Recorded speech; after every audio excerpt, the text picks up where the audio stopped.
So Tim, the Chancellor talked about an aspiration nation in today's budget. Has he inspired the business community? We had an inkling that he may be reducing the mainstream corporation tax rate down to 20%, but he's brought that forward. So now no UK company will be paying tax on their corporate profits of more than 20% from the 1st of April next year, which is a huge step in the direction that he's travelling, which is trying to make the UK business community or business environment the most competitive of the developed nations.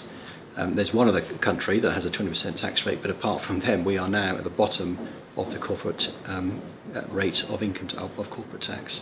The other one I thought which was really very useful was that he's increased the rate of the above the line credit for R&D for companies, for innovation, for research and development to 10%. We expected there to be at a rate of at least 9.1%, but now with 10% and it's a repayable tax credit, it gives a much bigger incentive for UK companies to go and innovate, and for other companies to come into the UK, which is the other plank of his strategy, which is to make the UK open for business for global businesses.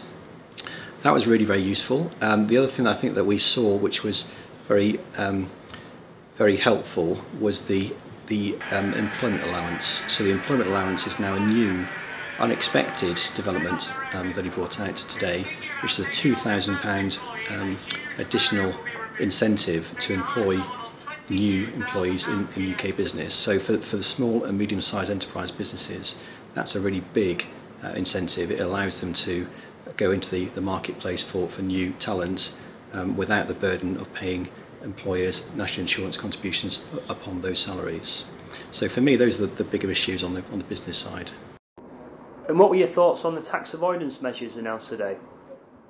There's been a lot of speculation and debate on what fair tax is in the press. Lots of articles around, e.g. Amazon and Starbucks, that sort of thing.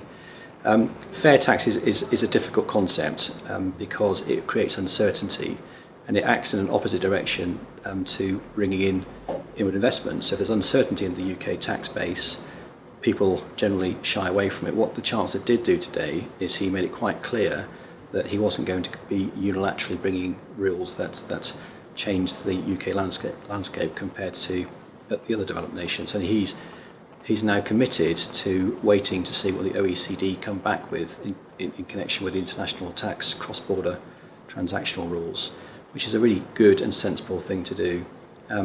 There's a big package of anti-avoidance measures that was brought in this time round. The press releases, which were issued straight after the budget, cover a whole series of areas about selling tax losses, different regimes that the Chancellor wants to clamp down on. And again, that's very, very good. It's a way to demonstrate to the outside world what is, in his mind, right or wrong, but it gives rise to rules and laws and regulations that people can understand, as opposed to this moral code that is not that understandable at all. And that was a very good thing that the Chancellor did today.